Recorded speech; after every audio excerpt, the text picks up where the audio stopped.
නමස්කාර වේවා බුදුරුවනට සැමදා බුදු හිමි සරණ යමි.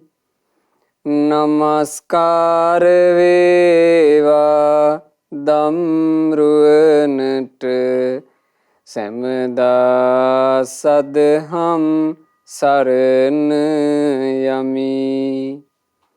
නමස්කාර වේවා සංඝරුවනට සැමදා මහා සංඝ සරණ යමි. නමස්කාර වේවා තුනුරුවනට සැමදා තිසරණ සරණ යමි. සාදු සාදු සාදු.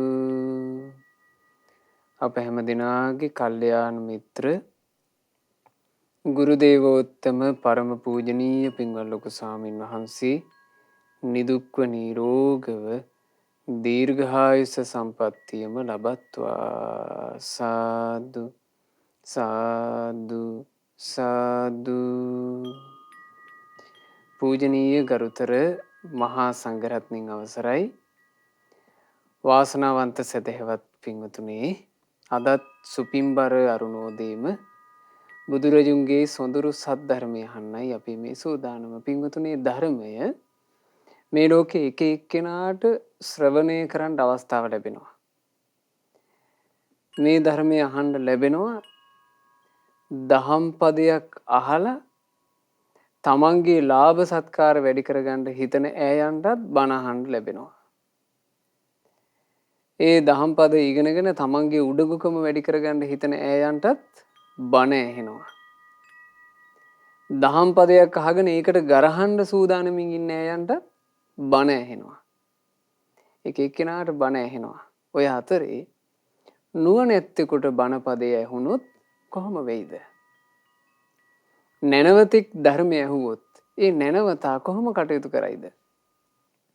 හරිම ලස්සනයි. තිලෝගුරු බුදුරජාණන් වහන්සේ ගැන විස්තර කරපු ආකාරය අද අපි ඉගෙන ගන්න. ඒ ගැන නැනවතෙක් බණ ඇහුවොත් ඒ නුවණැත්තා ඒ කෙරෙහි කෙසේ කටයුතු කරයිද?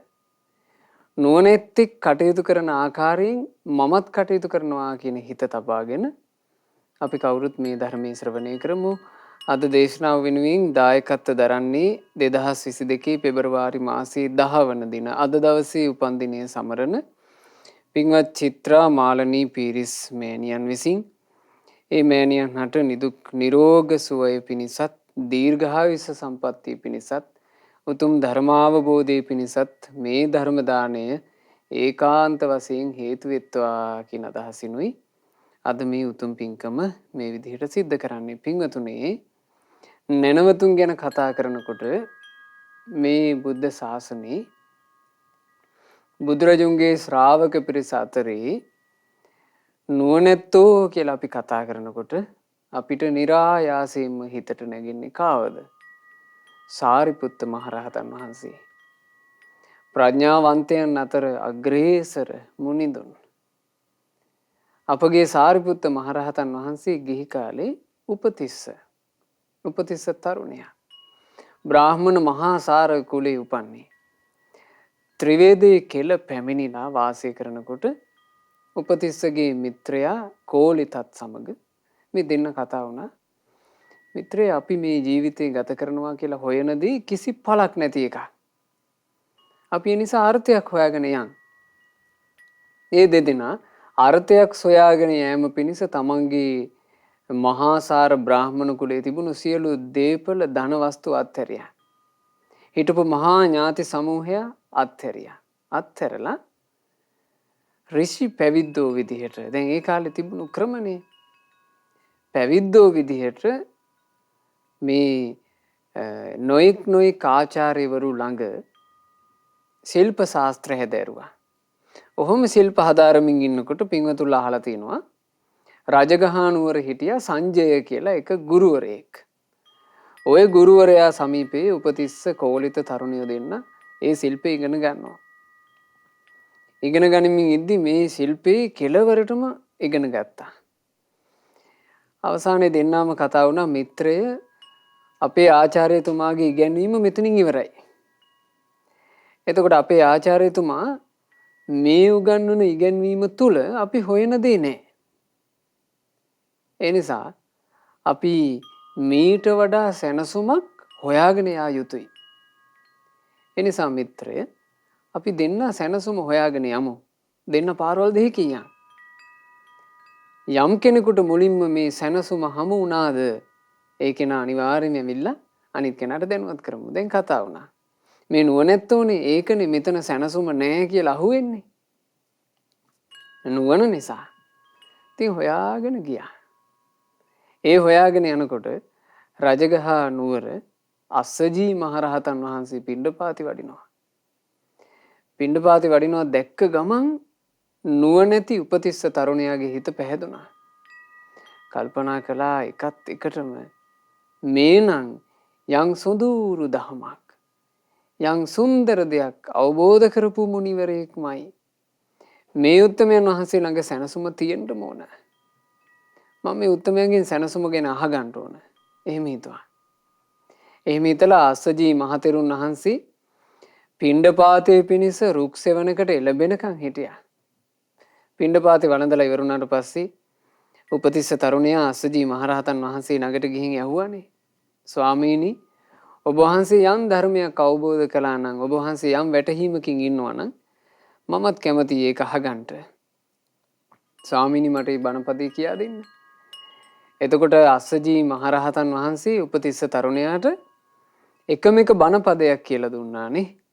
යේ ධම්මා හේතු පබවා තේසං හේතු තථාගතෝ ආහ තේසංචයෝ නිරෝධෝ එවං වාදි මහා සමනෝ. ඔන්න නුවණැත්තෙක් බණපදයක් ඇහුවා. නුවණැත්තා බණපදේ ඇහුවා විතරයි හරියට පිපෙන්නට තියෙන නෙළුමකට ඉර පෑයෝ වගේ. ප්‍රඥාව පිබිදී ගියා. අර ගාථාවේ පද දෙකක් ඇහෙනකොට සෝතාපන්න වුණා. ඊට පස්සේ කෝලිත තරුණයාව හොයාගෙන ගියා. ගිහින් කිව්වත් මේ මිත්‍රය මට සැනසුම හම්බ වුණා.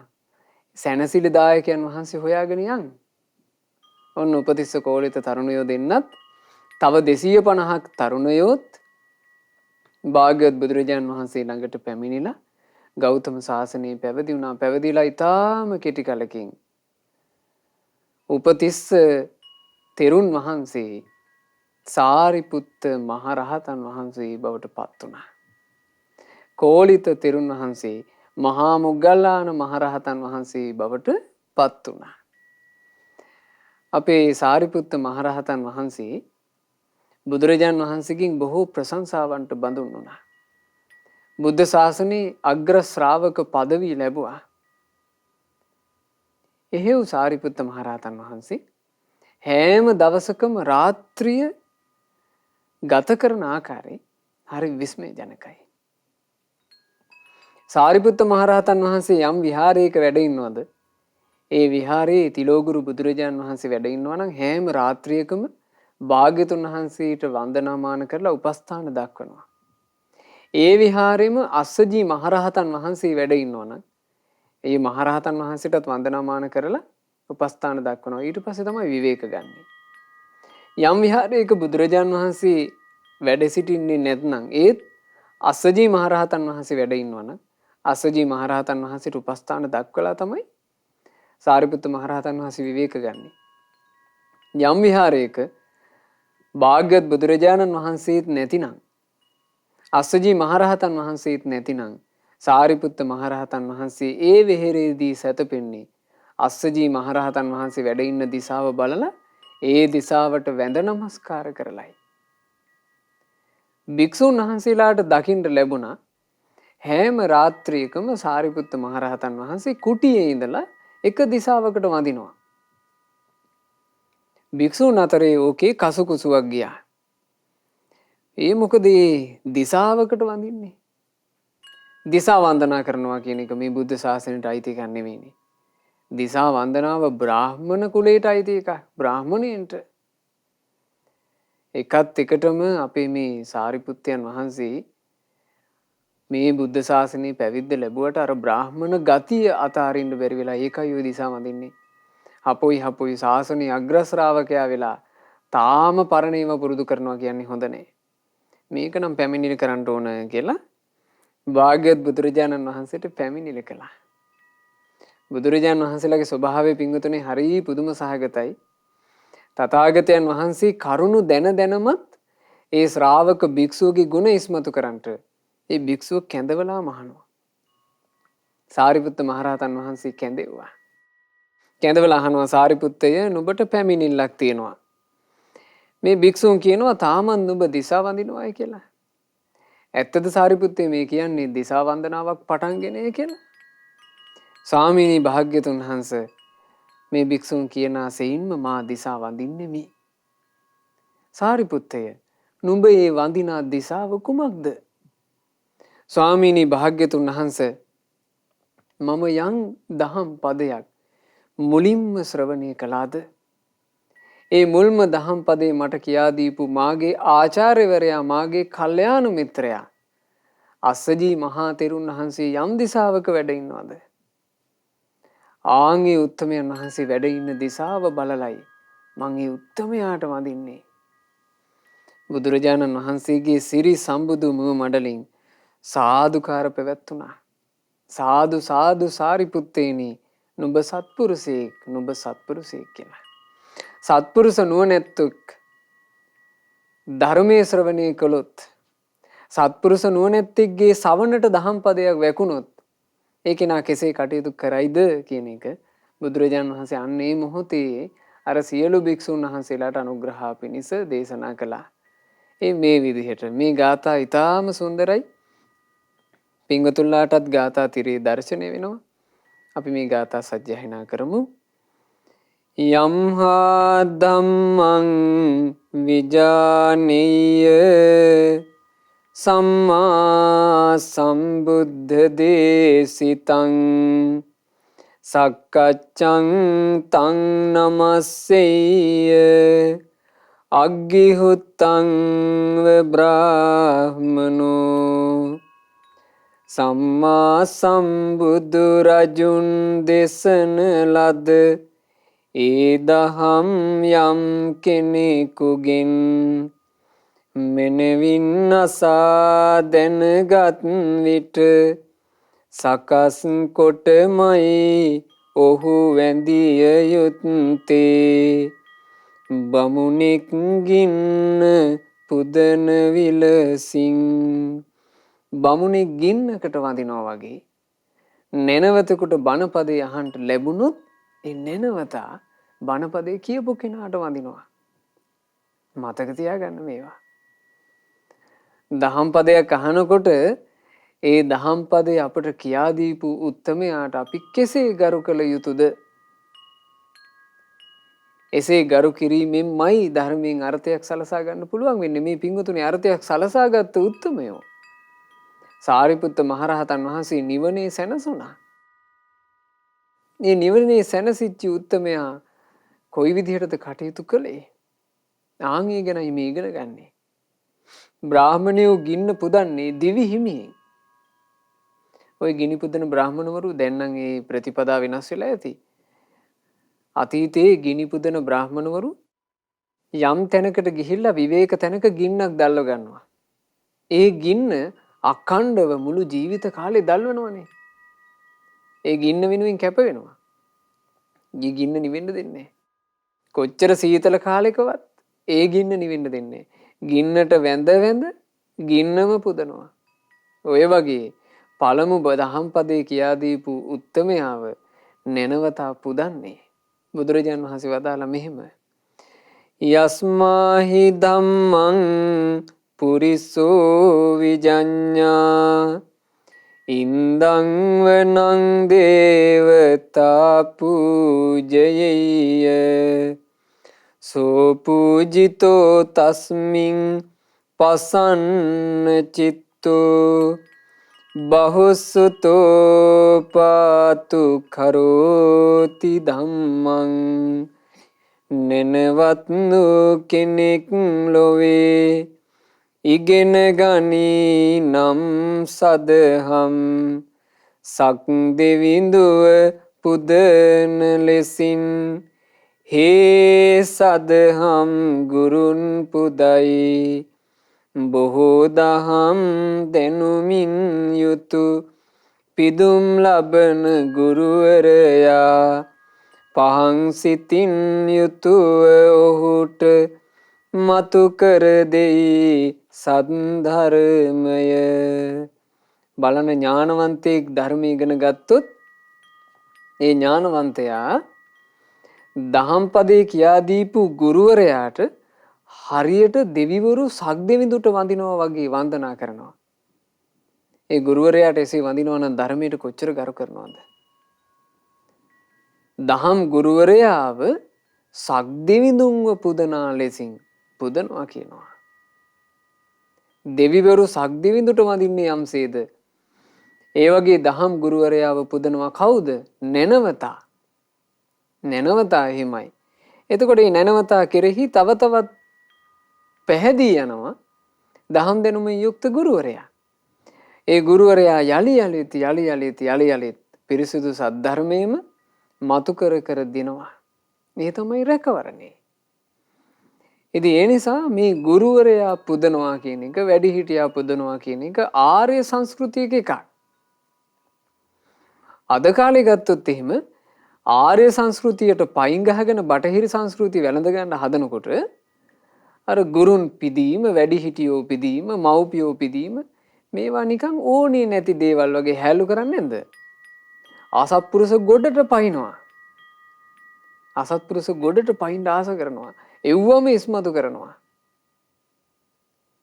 මව්පියොත් එක්ක යාළුවෝ වගේ ඉන්න එක තමයි අද කාලේ ඉස්මතු කරන්න උත්සාහවත් වෙන්නේ. මව්පියන්ව පිදීම නැහැ. ගුරුවරයා ආස කරන්නේ නිකන් මේ ළමයි එක්ක කොල්ලෙක් කෙල්ලෙක් වගේ ඉන්න එකට. ගුරුවරයා කැමති එහෙම දැන් ගොඩක් වෙලාවට. ගුරු වෘත්තියට කැලල් කරන ගුරුවරු කොච්චර ඉන්නවද? ගුරුවරයා කියන්නේ පිදුම් ලැබිය යුතු කෙනෙක්. ගුරුවරයා පුදමින් ශිල්ප ලබා ගැනීම තමයි සත්පුරුෂ නැනවතාගේ ස්වභාවය. ඉස්සරහට ලෝකෙට මොනවා වේවිද කියලා හිතා ගන්න බෑ පින්වතුනි. සත්පුරුෂ නැනවත් ගෝලියෙක් හැදෙන්න පසුබිම වෙනසී යනවා. ඒයි ගුරුවරුම මේ තමන් ළඟ ඉගෙන ගන්න එන දරුවන්ට කතා කරන්නේ නිකන් කොල්ලෝ කෙල්ලන්ට කතා කරනවා වගේ. ගුරුවරයා කැමති තමන්ගේ ගෝලියෝ තමන්ට නිකන් යාළුවෙකුට වගේ කතා කරනවට. ගුරුවරයා කැමති මේ තමන් යටතේ ඉගෙන ගන්න දරුවෝ තමන්ට නම් මානකමකින් කතා කරනවට මොකක් හරි 아무තු නමක් දාගෙන. ගුරුවරයා පන්තියේ ස්ටේජ් එක ඉස්සරහ නටනවා. ඉතින් ඒ නිසා අපිට ඉතින් තියෙන දේ තමයි පින්වතුනි අඩු ගන්න මේවා අහලා හිත පහදව ගන්න ගුණවත් සමාජයක ස්වභාවය මේ විදිහයි කියලා. මොකද බලාපොරොත්තු වෙන්න නම් අමාරුයි. අපිට පුළුවන් අඩු ගන්න අපේ ජීවිතේට මේ දේවල් ටික ටික නමුත් ගලපා ගන්න මහන්සි වෙන්න. තදට්ටිකත්වාන නිසම්ම ධීරෝ ධම්මානු ධම්මං පටිපජ්ජමානෝ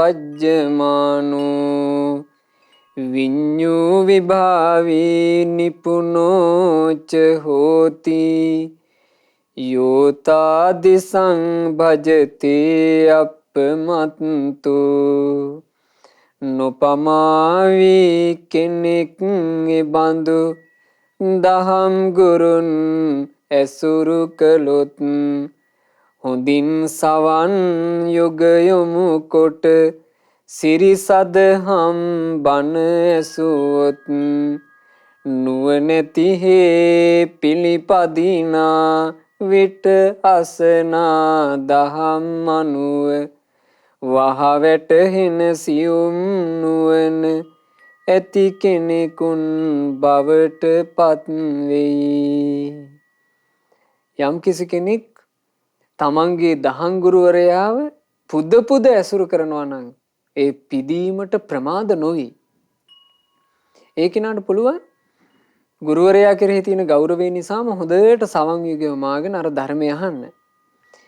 එහෙම ධර්මය ඇහුවට පස්සේ ධර්මයේ මතක හිටිනවා.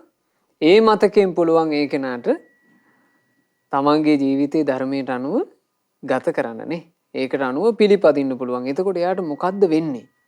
වහා වැටහෙන සියුම් නැනැති කෙනෙක් බවට පත් වෙනවා. දැන් බුදුරජාන් වහන්සේ වැඩ ඉන්න කාලේ එක තරුණ වයසේ හිටපු බ්‍රාහමණෙක් එයා ආස කළා පිරිසිදු ජීවිතයකට. ওই පිරිසිදු ජීවිතය කියන එකට තමයි පින්වතුනි ගොඩක් වෙලාවට ඒ කාලේ කියලා තියෙන්නේ බ්‍රාහමණ උසස් ජීවිතේ, පිරිසිදු ජීවිතේ, වටින ජීවිතේ කියන අදහස. ඉතින් මේ බ්‍රාහමණයා ජටා මඬුළු බැඳගෙන ඒකෙන් තමන් පිරිසිදු කෙනෙක් කියලා හිතාගෙන හිටියා. දැන් මහා මෝඩ තැනකනේ හිටියේ. බාහිර පෙනුමින් තමන් පිරිසිදුයි කියලා හිතන් හිටියා. එයාට වෙලාවට බුදුරජාන් වහන්සේ උමන ගැහුණා. බුදුරජාන් වහන්සේගෙන් ඇහුවා ස්වාමීනි මම මේ දැන් ජටා මඬුළු දරන කෙනෙක්. ඊළඟට මං ගෝත්‍රයෙන් බ්‍රාහමණ. මගේ අම්මා තාත්තයි දෙන්නත් බ්‍රාහමණ. ඉතින් ස්වාමීනි මම පිරිසිදු කෙනෙක් නේද කියලා ඇහුවා. එතකොට බුදුරජාණන් වහන්සේ දැන් භාග්‍යතුන් වහන්සේ ළඟ මෙයා දහම් ඇසූ නිසා තමයි මෙයාට නුවණ පෑදුනේ. බුදුරජාණන් වහන්සේ නුවණ පෑදීම පිණිස මෙන්න මේ ගාථාව වදාලා. නජටාහින ගොත්තේන නජච්චා හෝති බ්‍රාහ්මනෝ යම්හි සච්චංච ධම්මෝච සෝසුචේ සෝව බ්‍රාහ්මනෝ. ජටා මඩුළු කෙස් බැඳගත් පමණින් කුලගොත් පරපුරකින් ආපමණින් ඉපදීමෙන් හෝ බමුණු නොවෙයි. යමෙකු තුල තිබේ නම් සත්‍යයත් ධර්මයත් ඔහුය පිරිසිදු ඔහුය බමුණා. ඔන්න ඔහොමයි වදාළේ. යම් කෙනෙක් ගාව තියෙනවා නම් කාරණා දෙකක් මොනවද? සත්‍යයත් ධර්මයත් ඒ කෙනාට තමයි පිරිසිදු කියලා කියන්න පුළුවන්නේ. ඒ කෙනාට තමයි බ්‍රාහ්මණ එහෙම නැත්නම් ශ්‍රේෂ්ඨයා කියලා කියන්න පුළුවන්කම තියෙන්නේ. අද කාලේ වුණත් ඒක එහෙම තමයි මේ බාහිර පෙනුමකින් අදින ඇඳුමකින් ඒකකින් පින්වතුනි කවදාවත් මිනිස්යන්ව ශ්‍රේෂ්ඨත්වයට පත් කරන්නේ අදින ඇඳුමක් නිසා. ඇඳුම කියලා කියන්නේ මිනිස්යාව නිර්මාණය කරන එකක් නෙවෙයිනේ. ඇඳුම කියලා කියන්නේ මිනිස්සයෝ නිර්මාණය කරගන්න එක. ඒ ඇඳුමක් පටලව ගත්ත පමණින් මිනිස්සෙක් ශ්‍රේෂ්ඨත්වයට පත් වෙන්නේ නැහැ. ඒ ඇඳුමටත් ගෞරවයක් ලැබෙනවා. මිනිස්සයා ඒ ඇඳුම ඇඳගෙන යහපත් විදිහට ඉන්නවනම්. ඉතින් එහෙමනේ මේ චීවරයට ගෞරවයක් ලැබුණේ. මේ චීවරය පොරවාගත්ත උත්තමයෝ කෙලෙස් නැසුවා. ඒ නිසා චීවරය පිදුම් ලබනවා රහතුන්ගේ දහජය කියලා. නමුත් චීවරය ඇතුලේ රිංගාගත්ත කෙනෙක් බොරු කියනවා නම්, චීවරය ඇතුලේ රිංගාගෙන කෙනෙක් සල්ලාලකම් කරනවා නම්, චීවරය ඇතුලේම රිංගාගෙන කෙනෙක් නොයෙකුත් අකටයුතුකම් කරනවා නම් ඒ හේතුවෙන් ඒ චීවරය පොරවාගෙන හිටි පමණකින් ශ්‍රේෂ්ඨත්වයට පත් වෙන්නේ. ඒක හොඳට වටහා ගන්න ඕනේ. ඒක හොඳට වටහා ගන්න බැරි කොට තමයි ඕන හාමුදුරු නමක් සිවුරු පොරවගත්ත කෙනෙක් බීමතින් ඉන්නවා දැකලා මෙන්න මුළු භික්ෂු පරපුරටම බයිනවා. තමන්ගේ කට මුල් කරගෙන හොඳට පුරව ගන්නවා. ඒ නිසා බාහිර වස්ත්‍රයකින් පමණක් මිනිය නොහැක්කේය. හැබැයි මෙහෙම එකක් තියෙනවා. සිවුරක් දැරූ කෙනෙක් ගැන අනේ රහතුන්ද මෙසේ සිවුරු දරාගෙන සිටියා නොවේද කියා සිත පහදවාගෙන වඳිනවාද? ඒ හේතුවෙන් වන්දනා කරන තැනැත්තාට බොහෝ කල යහපත පිණිස හේතු වෙනවා. ඉතින් ඒ නිසා කුද්දංච බාලං උපසේවමානෝ අනාගතත්තංච උසූය කංච ඉදේව ධම්මං අවිභාවයිත්වා අවිතින්න කංකෝ මරණං උපේති. මතු යහපත වනසාලන පෙළෙනා ඉරිසියාවෙන්ම නරක කෙනෙක් යම් කෙනෙයකින් ඇසුරු කරන්නට ලැබුණොත් කිසි දහමක් දියුණු නොකොට සැකවලිනුත් නෙතෙර නොවී හිස් මිනිසෙකු ලෙස ඒ අය පත්වී අනු ඇත මරණෙට. හරි කෙනෙක්ව ඇසුරු කරන්න ලැබුණේ නැත්තම් හිස් කෙනෙක් විදිහටම මැරෙන්න වෙයි. හරි කෙනෙක්ව ඇසුරු කරන්න ලැබුණේ නැත්තම් හිස් කෙනෙක් විදිහටම මැරිලා යන්න වෙයි. හොඳට මතක තියාගත යුතු එකයි. ඒ නිසා පින්වතුනි මේ ජීවිතය ඇතුලේ අපි හොයාගත යුතු අපි සමීප විය යුතුම දේ තමයි හරි ඇසුර. ඒ කාලේ බුදුරජාණන් වහන්සේ වැඩ ඉඳිද්දි භික්ෂුන් වහන්සේලා පිරිසක් උදෑසනම පිණ්ඩපාතේ වඩිනවා. පිණ්ඩපාතේ වඩිද්දි එක බමුණෙක් සෑහෙන පිරිකර ගොඩක් උස්සාගෙන හිනහා වෙවි එනවා. ඔසවාගෙන ඇවිල්ලා ඒ බඩු බර කුඹුක් ගහක් යට තිබ්බා. දැන් ගහ යට තිබ්බට පස්සේ අර පිරිකර ටික පේනවනේ. දැන් මේ බමුණාට සෑහෙන සන්තෝෂයි. බමුණ අර කුඹුක් ගහ ළඟට වෙලා උඩ පැන පැන hina වෙනවා.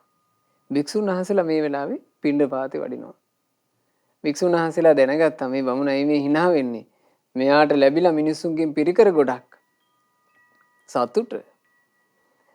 ඇහුවා බමුණ සෑහෙන්න ලැබුණා නේද? ලැබුණා ඉතින් කියලා තව hina වුණා. එතකොට අර භික්ෂුන්ට හරිය සංවේගයක් හටගත්තා මේ බමුණා මේ අහිංසක මිනිස්යන්ව රවටලා බොරුවට සිල් පෙන්නලා රවටලා අනේ මේ මිනිසුන්ගේ දේවල් දැහැගෙන මිනිස්සු මහා පැහැදින්මින් මෙයාට පූජා කළා. හැබැයි මෙයාගේ අභ්‍යන්තරේ කිසි ගුණයක් නැහැ. තිලෝගුරු භාග්‍යවත් බුදුරජාණන් වහන්සේ ළඟට පැමිණිලා ඒ භික්ෂුන් වහන්සේලා ඔය ගැන කිව්වා අනේ ස්වාමීනි භාග්‍යතුන් වහන්සේ අර කුහක බමුණා කුහක කියලා කියන්නේ නැති ගුණ පෙන්වන මායා සාඨෙය සහිත කෙනාට කියනවා කුහකයා. නැති ගුණ පෙන්වලා රඟපානවා. කපටිකම් කරනවා. අන්න එයාට කියනවා කුහකයා.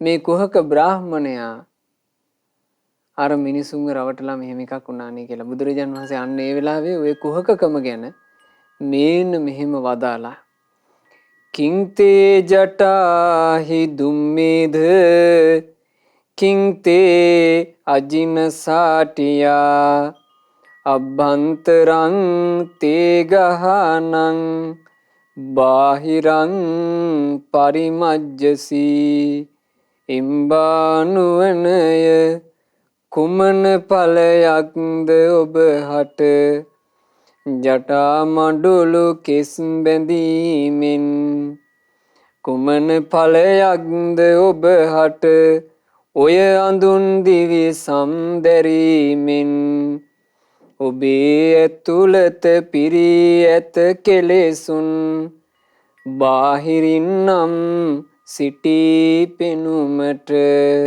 ඔන්න ඔහොමයි බුදුරජාණන් වහන්සේ වදාළේ. බාහිරින් කොච්චර පෙනුමකට හිටියත් ඒ බාහිර පෙනුම කියලා කියන්නේ වැදගත් එකක් නෙමෙයි. එයාගේ අභ්‍යන්තරේ කෙලෙස් පිරීලා නම් තියෙන්නේ ජටා මඩුළු දැරුවා කියලා බ්‍රාහ්මණ වෙස් ගත්තා කියලා අඳුන් දිවිසම් දැරුවා කියලා ඒකේ ඇති ඵලයක් නෑ.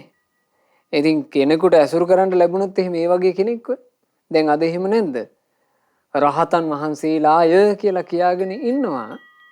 කෙලෙස් ගොඩවල් මිනිසු ගිහින් අහුවෙනවා. මගපලලාභීන් කියලා කියාගෙන ඉන්නවා කෙලෙස් ගොඩවල් අහුවෙනවා ගිහිල්ලා. ධානලාභීන් කියලා කියාගෙන ඉන්නවා කෙලෙස් ගොඩවල් ගිහින් අහුවෙනවා. සමාධි මාත්‍රයක් නැති ඈයන්ට මේගොල්ලොන්ට ධාන තිබෙන්නේය කියලා වඳිනවා. උතුම් සමාධියක ස්පර්ශයවත් ලැබු නැති අයට මේ අයට සමාධිය තිබේ. මේ අය පැය ගණන් භාවනා කරනු YouTube තුලින් පෙනේ. මේ අය වැඳුම් ලැබිය යුත්තේ කියලා වන්දනා කරනවා. පුදුම අහුවෙල්ලක් තියෙන පින්වතුනි. ඉතින් බේරෙනවා කියන එක නම් බේරෙනවා කියන එක ලේසි නෑ. පින ඕනේ බේරෙන්න. බුදුරජාන් වහන්සේ වදාලා යතෝ නරෝ ආප ගං ඕතරිත්වා මහෝදකං සලිලං සීඝසෝතං සෝවුයිහමානෝ අනුසෝතගාමි කිංසෝ පරේ සක්කතිතාරයේතුන් වේගින් සැඩ පහර තිබෙන මහාජල කඳින් යුතු වූ ගංගාවට වැටුණු කෙනෙක් පහලට ගහගෙන යන විට තව කෙනෙකුව ඒ වතුරෙන් ගොඩ අරගන්නේ කොහොමද? තේරුණාද කියපු දේ?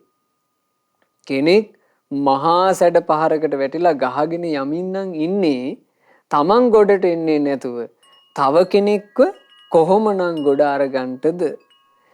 තතේව ධම්මං අවිභාවයිත්වා බහුසුතානං අනිසාම යත්ථ සයං අජානං අවිතින්න කංකෝ කිංසෝ පරේ සක්කති නිජ්ජාපේතුං එලෙසින් දහමක් නොවඩන නුවණැත්තන්ගෙන් නොඅසන තමන් නොදත් දහමක් ගැන සැක සංකා දුරු නොකරන කෙනෙකුට පුළුවන්ද දහම පහදා දෙන්නට අනුන්ට? ඔය වගේමයි කියනවා. තමන් ධර්මයක් වඩන්නේත් නැහැ. තමන් තමාට වඩා නැනවතුන්ගේ වචන අහන්නේත් නැහැ. තමන් හරියට දැනගත්ත දහමක් ගැන එයා සැක සංකා දුරු කරගෙනත් නැහැ. ඉතින් එහෙව් කෙනෙකුට පුළුවන්ද අනිත් කෙනෙකුට දහම පහදලා දෙන්න? එහෙමයි බුදුරජාණන් වහන්සේ වදාළේ. ඒ නිසා පින්වතුනි ධර්මයේ විදියට අපි අහන්න ඕනේ බුද්ධ භාෂිතයමයි. මොකද තථාගතයන් වහන්සේ සසර කතරින් එතර වෙලා එතර සිට මෙතරේ මේ ඇවිද ඇවිද නෙවෙයි බුදුරජාණන් වහන්සේ දහම් කතාව කළේ. එතරට වැඩම කරලා. එතරට වැඩපු බුදුරජාණන් වහන්සේ එතර සිට දේශනා කරපු ධර්මය මෙතරින් එතර වීම පිණිස පවතිනවාමයි. සංසාර සැඩපහරින් එතරට වැඩම කරපු බුදුරජාණන් වහන්සේ එතර සිට දේශනා කරපු ධර්මය එතර වීම පිණිස පවතිනවාමයි. සැඩතිය කඳින් බේරිලා දහම් දෙසන බුදුරජාණන් වහන්සේගේ බණපදය සැඩදිය කඳින් බේරෙන්න උපකාර වෙනවාමයි. ඒ නිසා භික්ෂුවක් වේවා, භික්ෂුණියක් වේවා, උපාසකෙක් වේවා, උපාසිකාවක් වේවා ධර්මයේ විදිහට කිව යුත්තේ බුදුරජුන්ගේ භාෂිතයමයි. ඉන් පරිබ්බාහිර දෙයක් කියනවා නම් ඒ කෙනා කරන්නේ ලොකු අකටයුතුකමක්. මේ මනුස්ස වර්ගයට අයහපතක්. සරණක් හොයාගෙන එන කෙනාට ඒ කෙනා කරන්නේ සරණ අහිමි කිරීමක්. ඉතින් ඒ නිසා යතාපිනාවං දල්හ මාරු හිත්වා පියේ නරිත්තේන සමංගි භූතෝ සෝතාරයේ තත්ත බහූපියඤ්ඤේ තත්රූපායඤ්ඤු කුසලෝ මුතිමා සවිමත් නැවකට නැගගත් කෙනෙක් රෙටද හබලදගෙන උත්සාහෙන් හානුවනින් උපායෙන්ද හසුරුවමින් එතෙරට ගෙන යත්මයහේ ලොව සිටිනා බොහෝ දෙනා. ඒ කිව්වේ බුදුරජාණන් වහන්සේ ගැන. සවිමත් නැගකට නැගගත් කෙනෙක් රිටත් හබලත් අරගෙන උත්සාහය නුවණ උපාය කියන දේවල් වලින් එතරට ගෙන යනවා ලොවේ සිටින බොහෝ දෙනා. ඒ දේ කළේ කවුද? බුදුරජාණන් වහන්සේ. බුදුරජාණන් වහන්සේ තමයි සද්ධර්ම නෞකාවේ නැගී එතරටම වැඩම කොට ඒ සද්ධර්ම නෞකාවෙන් මේ සංසාර ගමනේ අතරමං වෙච්චි අහිංසක සත්වයාව එතර කෙරෙව්වේ. පින් තිබ්බ කී දෙනෙක් බුදුරජාණන් වහන්සේ නිසා සසර කතරින් එතර වුණාද? ඒවම්පියෝ වේදගූ භාවිතත්තු බහුස්සුතෝ හෝති අවේද ධම්මෝ සෝකෝ පරේ නිජ්ජපයේ පජානං සෝතාවධානූප නිසූප පන්නේ. දහමේ පරතෙරටම ගිය දහම තුළම සිත වඩනා දහමම දැනගෙන බොහෝසේ කම්පා නැතිවම සිටිනා ඔහු වෙත පැමිණෙන ජනයා සවන් යොමා අසනා විට පවසයි ඒ හැම දෙනහට නිවන් ලබා දෙන සදහම්. තථාගත බුදුරජාණන් වහන්සේත් බුදුරජාණන් වහන්සේගේ ශාසනය තුල නිවනින් සැනසිච්චි මුනිවරුත් කළේ ඒක. දහමේ පරතරටම ගිහිල්ලා දහම තුලම හිත වඩලා දහමම බොහෝසේ දැනගෙන කම්පා නැතිව හිටන ඒ මුනිවරු ඒ මුනිවරුන් කරා පැමිණෙන අසරණ ජනයාට සද්ධර්මයම කියලා දුන්නා. මේ සද්ධර්මය කියලා දෙනකොට ඒ අයටත් නිවන් සැනසුම ලැබුණා. දැන් බලන්න කිසා ගෞතමී තරුණියට සිද්ධ වෙච්ච දේ. කිසා ගෞතමී කියලා කියන්නේ ඊටාම දුක්බර භාවයට පත්වෙච්ච කෙනෙක් නේ. ඇය තරුණ වයසේම විවාහපත් වෙලා ඇයට ලැබිච්ච පළවෙනි දරු පැටියා ඉපදිලා ටික දවසකින් මිය යනවා. ඇයට දරා ගන්න බැරි වුණා. ඇය විකල් වුණා. තමන්ගේ දරු පැටියාට පණ දෙන්න පුළුවන් කෙනෙක් හොයාගෙන පිස්සියක් වගේ ඈ ඇවිද ගියා. එච්චර අසරණ වුණා. ඒ අසරණ භාවයට පත්වෙච්ච ඇය බුදුරජාණන් වහන්සේ ළඟටනේ ආවේ. දහමේ පරතරටම ගියපු, දහම වඩා නිකලස් වෙච්චි, දහම් බොහෝසේ දැනගෙන කම්පා නොවි වාසය කරන ඒ තථාගත බුදුරජාණන් වහන්සේ සමීපයට කිසා ගෞතමී උත්තමාවිය, කිසා ගෞතමිය, ඒ කිසා ගෞතමී තරුණිය පැමිණුණා. පැමිණිලා බුදුරජාණන් වහන්සේගෙන් සද්ධර්මය අහලා නිවනේ සුව ලැබුවේ නැතිද? නිවනේ සුව ලැබුවා. නිවන් සුවයට පත් වුණාට පස්සේ ඒ උත්තමාවී එක අවස්ථාවක තිලෝගුරු භාග්‍යවත් බුදුරජාණන් වහන්සේව අහසින්ම වැඩම කරලා අහසේ සිටම වන්දනා කළා. දෙදෙව් ලෝකාධිපති සක්දෙවිඳු අහනවා, ස්වාමීනි, අහසින්ම මෙහි වැඩම කොට බුදුරජුන්ට අහසේ සිටම වන්දනා කළ ඒ මහානුභාව සම්පන්න භික්ෂුණිය කවරෙක්ද? බුදුරජාණන් වහන්සේ වදාලා, දේවේන්ද්‍රය ඇයයි කිසා ගෞතමී. ඇය තථාගතයන් වහන්සේගේ ලය මණ්ඩලයේ උපන් දියණියක්. පාංශ කූල ධර භික්ෂුණීන් අතරින් ඇය අග්‍රයි.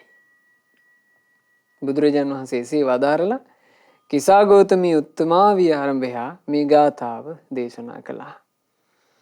පංසුකූල ධරං ජන්තුං කිසං ධමනි සන්තතං ඒකං වනස්මින් ජායන්තං තමහං බ්‍රෝමි බ්‍රාහ්මනං. පංසුකූල සිවුරු ඇතිව ඉල්පුණු නහරින් යුතුගත හුදෙකලාවේ වනේ සිටින නිරතුරුවම දැහැන් වඩන කිනාට මම බමුණු කියමි. ඉතින් බලන්න, තථාගත බුදුරජාණන් වහන්සේ සමීපයට පැමිණිච්චි ඒ කිසා ගෞතමී උත්තමාවී එදා සැනසුමට පත් වුණා දෙව් බඹුන්ගෙන් වන්දනා ලබන විදිහට. මේ සම්බුද්ධ ශාසනේ මහා රහතන් වහන්සේලා සම්මුඛයට පැමිණිච්චි නුවණැත්තෝ සැපේටම පත් වුණා. නමුත් අපි ගත්තොත් එහෙම දේවදත්තට පුළුවන් වුණාද මේ ශාසනයේ රැකවරණය ලබා ගන්න? බැරුව ගියා. කෝකාලිකට පුළුවන් වුණාද රැකවරණය ලබා ගන්න බැරුව ගියා. සුනක් හත්තට පුළුවන් වුණාද බැරුව ගියා. ඒකට පේනවා බණපද ඇහුණාට ඇහෙන හැමෝටම ප්‍රතිඵල ලබන්න බෑ. ඇහෙන්නේ නුවණැත්තෙකුට නම් නුවණැත්තා තමයි ප්‍රතිඵලය ලබා ගන්නේ. නුවණැත්තා තුළ තියෙනවා නිහතමානීකම, නුවණැත්තා තුළ තියෙනවා ගුණවත්කම. ආන් ඒ තුලින් තමයි ඒ කෙනාට ධර්මයට ලං විය හැකි. නැත්නම් එකම බණපදේ අහලා ඒ අහන බණපදින් බුදුරජාණන් වහන්සේගේ ධර්මයේ පහුකාලීනව විකෘති වෙලා මේ රහතන් වහන්සේලා සංගායනා කරනකොට වරද්දලා කියාගන්න ගිහි පැවිද්දෝ නැද්ද? ඉන්නවා. බුදුරජාණන් වහන්සේගේ ධර්මය මමත් අවබෝධ කළා මාත් බුදු කියාගන්නයි නැද්ද? මම මේ කාලේ පහළ වෙච්ච රහතාය කියාගන්නයි නැද්ද? මම මේ මාර්ගඵල ලැබුවාය කියලා මාර්ගඵල බෙර ගහනයි නැද්ද? ඉතින් එක ආකාරයෙන් එක ආකාරයේ ඈයෝ මේ බණපද සවන් වලින් අහනවා. ඊළඟට පොතෙන් කියවනවා මේ කාලේ. අහලා එක නාඩගම් තමයි තමන්ගේ ජීවිතයට එකතු කරගන්නේ. දැන් මේ මාධ්‍ය ක්‍රමයේ පුළුල් වීමත් එක්ක ඒ හැම නාඩගමක්ම මිනිස්සයා ඉස්සරහට අරගෙන යන්නත් පුළුවන් දැන්. දැන් සමාජ මාධ්‍ය ක්‍රමය නොඑක ආදී හැදිලා තියෙන හින්දා තමන් ඕන නටන නාඩගම මේ මිනිස්සයා ඉස්සරහට ඉක්මනින් අරන් යන්න පුළුවන්. ඉතින් ඒ නිසා මෙහෙම සමාජ ක්‍රමයක් ඇතුලේ අපි බේරෙන්න නම් පින්වතුනි අපි නුවණැත්තෝ යම් විදිහකට ධර්මයේ කෙරෙහි පිළිපැද්දාද ඒ විදිහට පිළිපදින්න පටන් ගන්න වෙනවා. නුවණැත්තෙක් ධර්මය අහුවොත් ඒ නුවණැත්තාට සිද්ධ වෙන පරිවර්තනේ ඒ නුවණැත්තා සැනසෙනවාමයි. ඒක තමයි නෙනවතෙකුට බණපද අහන්න ලැබුණොත් වෙන ආශ්චර්ය අద్භූත ජනක දේ. ඒක නා කොහෙවත් පටලැවෙන්නේ. ඒක නා සැනසෙනවා. ධර්මයෙන් පරිබාහිර වෙන කිසිම තැනක සැනසෙල්ලක් නැති බව ඒක නා වටහා ගන්නවා. ඉතින් බුදුරජාණන් වහන්සේ අවසාන වශයෙන් අවවාද කළ භික්ෂුන්ට තස්මාහවේ සප්පුරිසං භජේත මේධාවිනං චේව බහුසුතංච අඤ්ඤාය අත්තං පටිපජ්ජමානෝ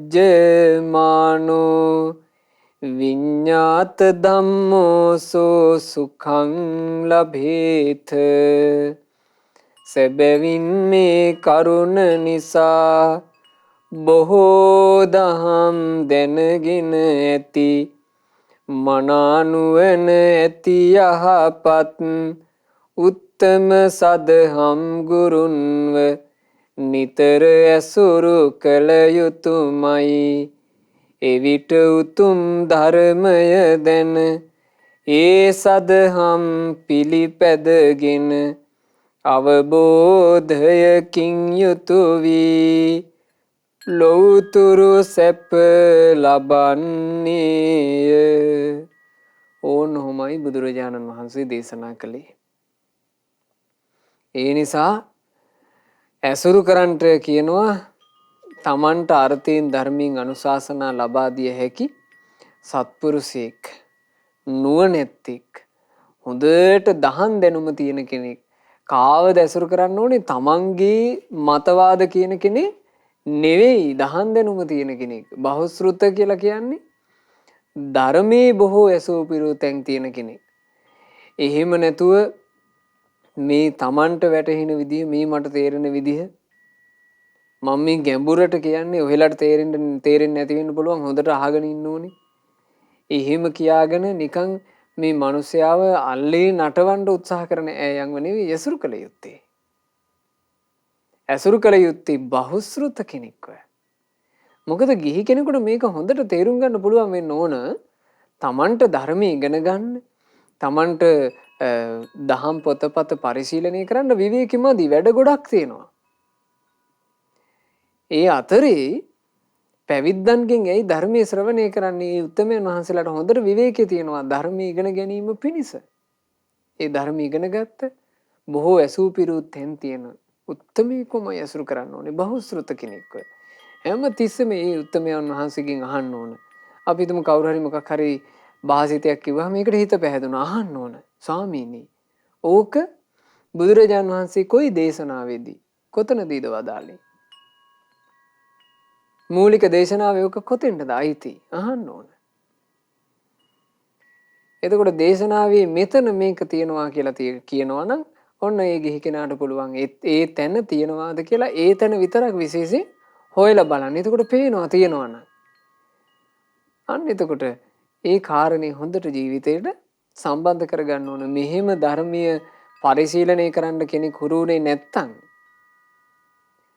වර්ධින තැන හොයාගන්න බැරි වේවි. ඉතින් ධම්මනාවා කියන උතුම් සූත්‍ර දේශනාවට අදාළ ගාථාත් ධම්මපදයේ ගාථාත් මුල් කරගෙනයි අපි අද මේ ධර්මයේ ශ්‍රවණය කළේ. පින්වතුන්ලාට කියවලා බලන්න පුළුවන් සුත්ත නිපාතේ ධම්මනාවා සූත්‍රය. මේ සූත්‍ර දෙසුමේ මේ කියූ කාරණා මේ ආකාරයෙන්ම අන්තර්ගතයි. ඊළඟට පින්වතුන්ලා කියවලා බලන්න. ධම්මපදයේ බ්‍රාහ්මණ වර්ගය. ඒ තුල මේ කියූ කාරණා මේ විදිහටම අන්තර්ගතයි. ධර්ම ඉගෙන ගන්න. ධර්ම ඉගෙනගෙන ඒ ධර්මයේ කෙරෙහි නුවණැත්තෝ පිළිපැදපු ආකාරයෙන්ම පිළිපදින්නේ කුමක්ද? දහම් ගුරුවරයා පුදමින් ධර්ම කියා දීපු උත්තමයාට වැඳ නමස්කාර කරමින් ගෞරවයෙන් ධර්ම ඉගෙන ගන්න ධර්මයේ පුරුදු වෙන්න කවදාවත් අපට වරදින්නේ මනා නුවණ ඇති සදහම් ගුරුවරයාව නිතර ඇසුරු කරන කෙනාට ඒ ධර්මය පිළි අරගෙන ඒ ධර්මයේ පිළිපදින කෙනාට ලෞතුරු සැප ලැබෙනවාමයි. අපිට මේ ගෞතම සාසනය මුණ ගැහිච්ච ජීවිතේ මනාකොට දහම් අසා ඒ දහම් ගලපාගෙන ධර්මයේ කෙරෙහි බොහෝ බලවත් පහන් සිත් ඇති කරගෙන ලෞතුරු සැපේ ලබන ජීවිත ඇති කර ගැනීමට වාසනාව ලැබේවා. සාදු සාදු සාදු. අප රැස් කළ සියලුම පින් සියලු දෙවි දේවතාවුන් සතුටින් අනුමෝදන් වෙත්වා. පින් අනුමෝදන් වන දෙවියෝ දිව්‍ය සැපේනුත් දිව්‍ය ආශ්චර්යනුත් වැඩෙත්වා. දෙවියන්ගේ නිරන්තර රැකවරණ ආශිර්වාද උපකාර අප හැම දිනාහට දෙවියෝ නොඅඩුවම සලසා දෙත්වා. දෙවියෝද සංසාර දුකින් අත මිදේවා. සාදු සාදු සාදු. රැස් කළ සියලුම පුණ්‍ය ධර්මයන් අපගේ ගුරු දේවෝත්තම කල්යාණ මිත්‍ර පරම පූජනීය පින්වත් ලොකු ස්වාමීන් වහන්සේට අනුමෝදන් වෙත්වා. ගුරු දේවයන් වහන්සේ නිදුක්ව නිරෝගව දීර්ඝායුෂ සම්පන්නියම ලබත්වා. සාදු සාදු සාදු. රැස් කරගන්නට යෙදුණු මේ සියලුම පුණ්‍ය ධර්මයන් අද දවසේ ධර්ම දානමේ පින සිද්ධ කරන ඒ පින්වත් මෑණියන් බලාපොරොත්තු වෙන ආකාරයෙන්ම අද දවසේ උපන්දිනයේ සමරන පින්වත් චිත්‍රා මාලනී පීරිස් මෑණියන් හට සියලු පුණ්‍ය ධර්මයන්ගේ ආශිර්වාදය එකලෙසම සැලසී මෑණියන් නිදුක් වෙත්වා නිරෝග වෙත්වා දීර්ඝායුෂ සම්පන්නියම ලැබෙත්වා. සියලු දෙවියන්ගේ රැකවරණ මෑණියන්ට සැලසේවා. රත්නත්‍රයේ ආශිර්වාද සැලසේවා. කරදරයකින් බාධාවකින් තොරව සුවසේම පින් රැස් කරගෙන සුවසේම දහමේ හැසිරි මෑණියන්ට ගෞතම සාසනයේ ධර්මාවබෝධ කරන්ට වාසනාව ලැබේවා කියලා අපි ආශිර්වාද කරනවා. සෙත් ප්‍රාර්ථනා කරනවා. රැස් කළ සියලු පුණ්‍ය ධර්මයන් මිය පරලෝ යන්ට යෙදුණු සෝමවර්ධන යාපා පියාණන්ටත් සීමන් ගුණතිලක පියාණන්ටත් චන්ද්‍රා ගුණතිලක මෑණියන් ඇතුළු තමන්ගේ නමින් මිය ගියා වූ සියලු ඥාතීන්ට සියලු හිත මිත්‍රාදීන්ට පින් අනුමෝදන්ව ඥාතීන්ගේ පරලොව ජීවිතයේ සැපයටම පත්වෙත්වා.